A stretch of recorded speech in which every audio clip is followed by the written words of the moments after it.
नमस्कार। बहुत स्वागत है आप सभी दर्शकों का मिथुन राशि के लिए राहु राशि परिवर्तन से इस वीडियो में। परम शक्तिशाली होंगे कुंभ में राहु।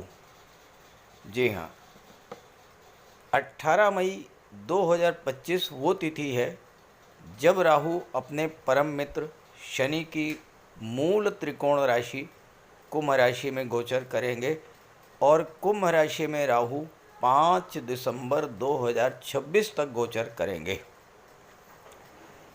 मित्र की राशि में राहु 18 वर्ष के बाद आए हैं और मित्र की राशि में आकर राहु बेहद कंफर्टेबल फील करेंगे। राहु क्या है? राहु है धुआं और कुंभ राशि वायु तत्वीय राशि है। वायु के साथ मिलकर धुआं असीम ऊंचाइयों तक पहुंच जाता है, तो यहाँ पर राहु बेहद शक्तिशाली होंगे। सबसे बड़ी बात यह है कि राहु कुंभ राशि में अकेले ही गोचर करेंगे। आने वाले 18 माह में कुंभ राशि का संबंध न तो शनि से बनेगा, न गुरु से बनेगा और न केतु से बनेगा, क्योंकि शनि होंगे मीन राशि में, गुरु होंगे मिथुन राशि या कर्क राशि में और केतु होंगे सिंह राशि में। इस तरह राहु बिल्कुल अकेले गोचर करेंगे और राहु एक ऐसे ग्रह हैं जो अगर किसी भी भाव, किसी भी राशि में अकेले गोचर करें तो उस भाव के, उस राशि के स्वामी की तरह कार्य करते हैं। तो यहाँ पर राहु कुंभ राशि के स्वामी के रूप में कार्य करेंगे।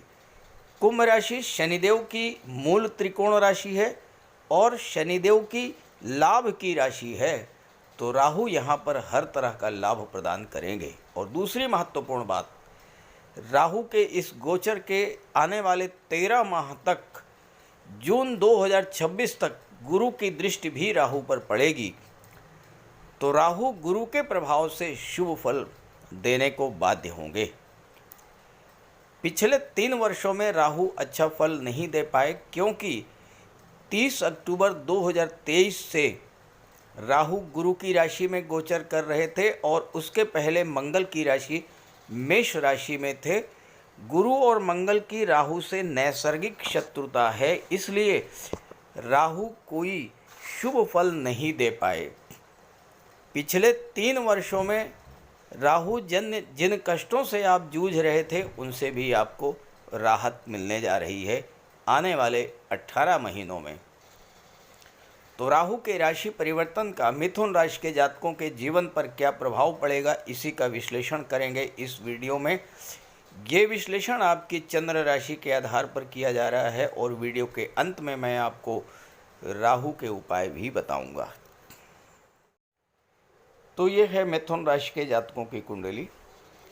वर्तमान में राहु का गोचर कुंडली के 10वें भाव में है और 18 मई को राहु राशि परिवर्तन करके 9वें भाव में आ जाएंगे। यहाँ पर गोचर करते हुए राहु की पंचम दृष्टि लग्न के भाव पर, सप्तम दृष्टि तीसरे भाव पर और 9वीं दृष्टि पंचम भाव पर पड़ेगी। यहाँ पर राहु की दृष्टि, पंचम दृष्टि अपने मित्र बुध की राशि पर पड़ेगी, गुरु पर राशि पर दृष्टि पड़ेगी। 7वीं दृष्टि जो है ये अपने शत्रु राशि पर पड़ेगी और 9वीं दृष्टि अपने मित्र शुक्र की राशि तुला राशि पर पड़ेगी।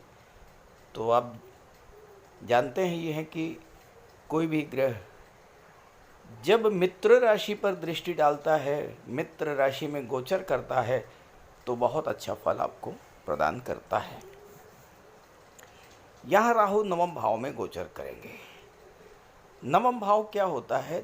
भाग्य का होता है, धर्म अध्यात्म का होता है, उच्च शिक्षा का होता है, पिता का होता है, गुरु का होता है, धार्मिक यात्राओं का होता है। यहाँ पर राहु धर्म अध्यात्म में आपकी रुचि को कम करेंगे। धर्म का जो बाह्य स्वरूप है उससे आपकी रुचि कम होगी और धर्म का जो आंतरिक तत्व है, धर्म का जो मर्म है, उसको समझने के लिए आप पूरी तरह से प्रयास करेंगे। क्योंकि राहु एक ऐसे प्लेनेट हैं जिनका धर्म अध्यात्म से कोई विशेष नाता नहीं है। और दूसरी बात, राहु अनऑर्थोडॉक्सी को यानी परंपरा से, लीक से हट करके चलने को प्रदर्शित करते हैं। राहु जीवन में एक क्रांतिकारी परिवर्तन लाते हैं। तो धर्म अध्यात्म के प्रति आपकी जो सोच है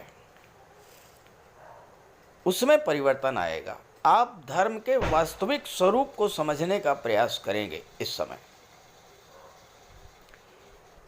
उच्च शिक्षा के लिए विदेश जाने का बेहद अनुकूल समय रहेगा, क्योंकि राहु स्वयं विदेश के कारक होते हैं। धार्मिक यात्राएं आपको करनी चाहिए। मिथुन राशि के लिए राहु योग कारक ग्रह होते हैं और अगर आप राहु गोचर का पूरा लाभ लेना चाहते हैं तो आने वाले 18 माह में कहीं न कहीं धार्मिक यात्रा पर अवश्य जाइएगा और हो सके तो एक बार गंगा स्नान कर लीजिएगा।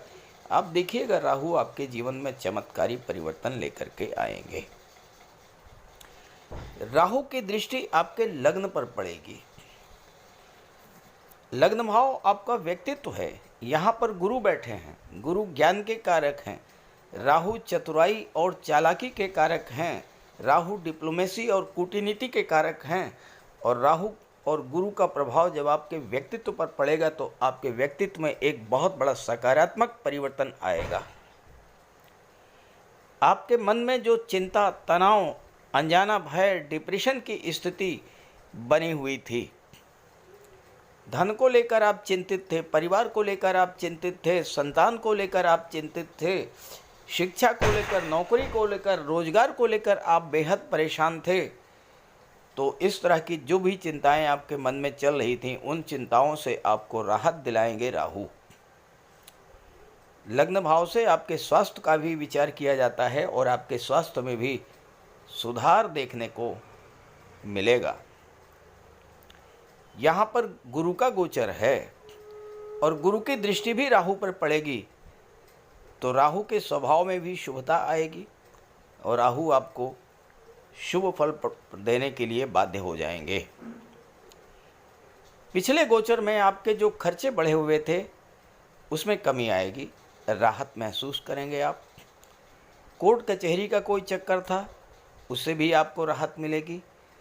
मानसिक अशांति, स्वभाव का चिड़चिड़ापन, बात बात पर क्रोध आना, ये सब समस्याएं, इनसे आपको राहत मिलेगी। राहु आपकी सोच में बदलाव लाएंगे। चूँकि राहु विस्तार के कारक हैं, आप बड़ी सोच के साथ, बड़े विज़न के साथ जीवन में आगे बढ़ेंगे। और पिछले गोचर में अगर आपने कोई गलत फैसला जल्दबाजी में लिया था तो उसमें भी सुधार करने का मौका आपको इस समय मिलेगा, क्योंकि राहु आपकी इंट्यूशन पावर को बढ़ा देंगे। आप ये समझ पाएंगे कि क्या सही है और क्या गलत है। जब राहु आपके अंदर ये क्षमता डेवलप कर देंगे तो फिर आप जो भी फैसले लेंगे वो बिल्कुल सही होंगे। आपके जो भी कार्य बिगड़ गए थे वो बनने शुरू हो जाएंगे। गुरु का गोचर है, गुरु पर दृष्टि है और बुध की राशि पर दृष्टि है। बुध क्या है? बुद्धि के कारक होते हैं, इंटेलिजेंस के कारक होते हैं, आपकी सोचने समझने तर्क क्षमता के कारक होते हैं। तो आपकी बौद्धिक क्षमता बढ़ेगी, सोचने समझने, बोलने की, लिखने की, पढ़ने की क्षमता आपको बढ़ेगी और इस गोचर काल में आपके जीवन की दशा और दिशा बदलेगी। बहुत बड़ा परिवर्तन, बहुत बड़ा बदलाव आएगा आपके जीवन में। राहु विदेश के कारक होते हैं, आपका लगाव विदेशों से बढ़ेगा, विदेश जाने की इच्छा पूरी होगी, आपकी भाग्योन्नति भी विदेश में होगी और विदेशों से जुड़ करके कार्य व्यवसाय में आपको लाभ मिलेगा। नौकरी रोजगार की दिशा में किए जा रहे प्रयासों में भी आपको सफलता मिलेगी। राहु की सप्तम दृष्टि कुंडली के तीसरे भाव पर पड़ेगी। यहाँ पर सूर्य की राशि है। भले ही राहु से शत्रु संबंध है, लेकिन सूर्य तो सूर्य हैं, ग्रहों के राजा हैं। आपके आत्मबल, आत्मविश्वास, पराक्रम, पुरुषार्थ में वृद्धि होगी। और तीसरा भाव राहु का पक्का घर होता है। तीसरे भाव में राहु जबरदस्त लाभ प्रदान करते हैं। अदम्य साहस के धनी होंगे। आपको कार्यक्षेत्र की हर तरह की चुनौती को आप एक्सेप्ट करेंगे और सफल होंगे। राहु एक्सट्रीम को शो करते हैं, नो लिमिट। तो जिस भी क्षेत्र में आप कार्य कर रहे हैं उस क्षेत्र से ज़्यादा लाभ कमाने का प्रयास आप करेंगे। राहु आपके एम्बिशंस को, महत्वाकांक्षाओं को, आपके जुनून को बढ़ा देंगे और राहु कुछ बड़ा करने के लिए बाध्य करेंगे। और इस तरह की जो भी बड़ी इच्छाएं हैं वो आपकी पूरी होंगी। तीसरा भाव संचार माध्यमों का होता है। राहु विदेश के कारक हैं। जो जातक ऑनलाइन प्लेटफॉर्म के द्वारा विदेशों से जुड़ करके कार्य कर रहे हैं उनको ज़बरदस्त लाभ मिलेगा। तीसरा भाव इंटरनेट को शो करता है, सोशल मीडिया को शो करता है और राहु इन सब के कारक हैं। राहु छाया ग्रह हैं, फोटो रिलेटेड एरियाज़ को शो करते हैं। यानी जो जातक film industry, TV serial, modelling, social media, YouTube, Facebook इन सब क्षेत्रों से जुड़े हुए हैं, ऐसे सभी जातकों के लिए राहु का ये गोचर ज़बरदस्त लाभ देने वाला होगा। सूर्य शासन प्रशासन के कारक होते हैं और आपकी प्रशासनिक क्षमता को बढ़ाएंगे राहु, और आप टीम लीडर के रूप में अपने कार्यों का, अपने उत्तरदायित्व का निर्वहन करने में पूरी तरह से सक्षम होंगे। यहाँ पर राहु की दृष्टि पड़ने से आपके भाई बहनों के साथ, आपके मित्रों या आपके पड़ोसियों के साथ आपके रिलेशंस थोड़ा ख़राब हो सकते हैं, गलत फहमी उत्पन्न हो सकती है। तो इस बात को लेकर के थोड़ा सावधान रखिएगा।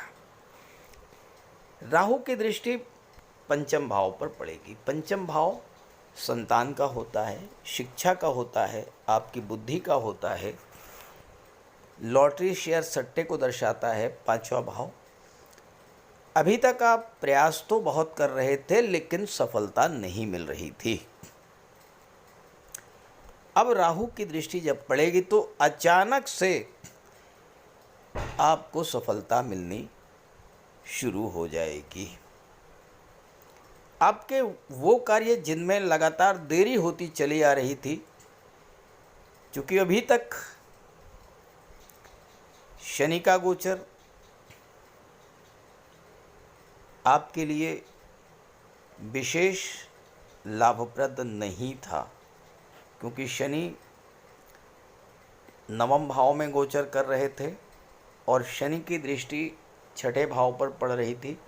छठा भाव जो होता है वो नौकरी का होता है और शनि देरी के कारक होते हैं, डिले कर देते हैं कार्यों में।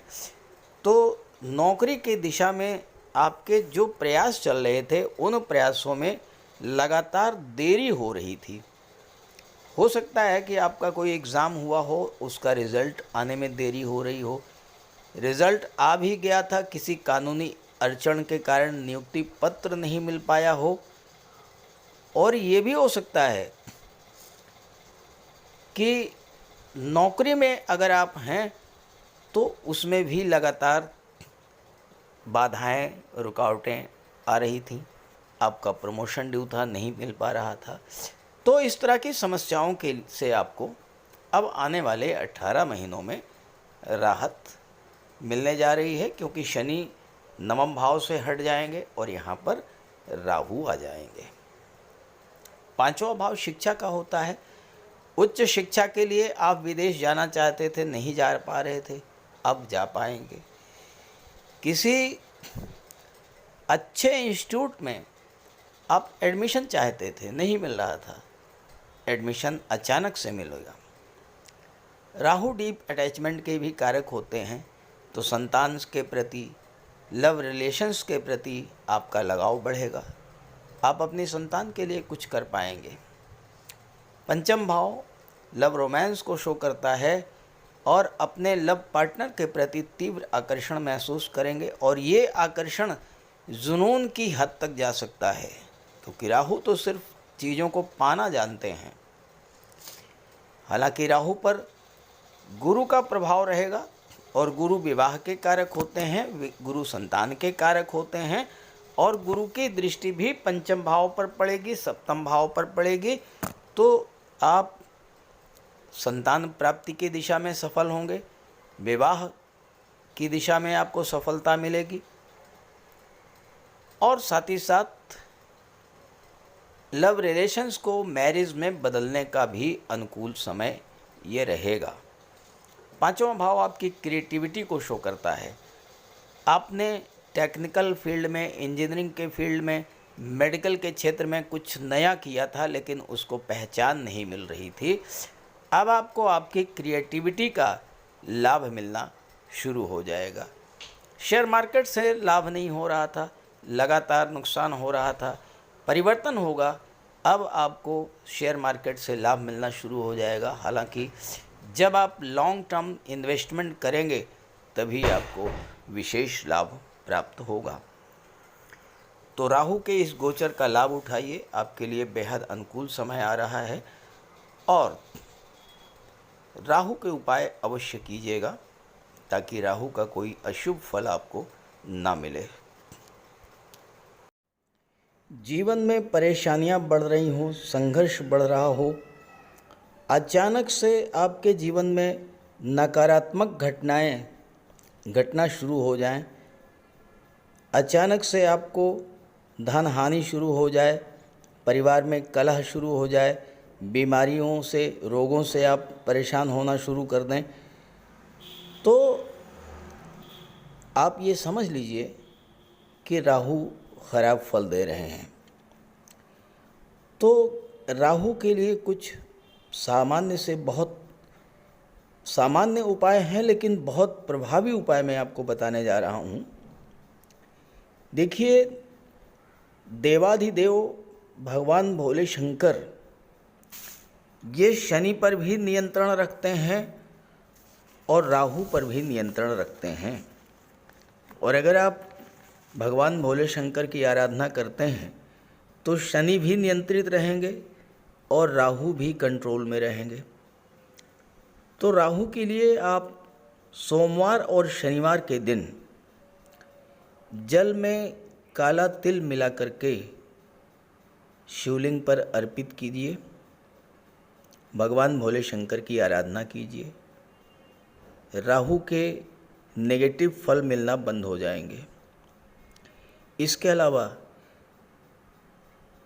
दुर्गा सप्तशती में कहा गया है, छाया रूपेण संस्थिता या देवी सर्वभूतेषु छाया रूपेण संस्थिता। तो माता दुर्गा जो हैं वो छाया का रूप हैं और राहु भी छाया हैं, शनि की छाया। तो माता दुर्गा की आराधना करने से, दुर्गा चालीसा का पाठ करने से भी राहु शांत होते हैं। और इसके बाद स्नान करने के बाद प्रतिदिन 108 बार राहु का बीज मंत्र ओम रांग राहवे नमः, ओम रांग राहवे नमः 108 बार जप करने से राहु के अशुभ प्रभाव में कमी आती है। स्नान करने के जल में कुश डालकर स्नान करने से भी राहु नियंत्रित होते हैं। और शनिवार के दिन सुबह पीपल के वृक्ष में जल चढ़ाने से और शाम को घी का दीपक जलाने से भी राहु नियंत्रित होते हैं। और इसके अलावा पक्षियों को बाजरा बाजरा डालने से भी राहु पर नियंत्रण पाया जा सकता है। और इसके अलावा अगर आपको राहु विशेष कष्ट दे रहे हों तो शनिवार के दिन एक नारियल, 11 बादाम एक काले वस्त्र में लपेट करके अपने सिर के चारों तरफ 7 बार उतार करके जल में प्रवाहित कीजिए। राहु को देवगुरु बृहस्पति कंट्रोल करते हैं, तो राहु को कंट्रोल करने के लिए देवगुरु को बलवान कीजिए। और देवगुरु तो गुरु हैं, शिक्षक हैं। अपने गुरु की, अपने पिता की, वृद्ध जनों की सम्मान कीजिए, उनका आशीर्वाद प्राप्त करते रहिए। गुरु को बल मिलेगा, राहु पर नियंत्रण होगा। और इसके अलावा राहु ससुराल पक्ष के कारक होते हैं, तो अगर राहु खराब हैं तो भूल करके भी ससुराल पक्ष से संबंध खराब मत कीजिएगा। तो ये छोटे छोटे उपाय हैं। और इसके अलावा गोमेद भी धारण किया जा सकता है, लेकिन किसी योग्य ज्योतिषी की सलाह लेकर।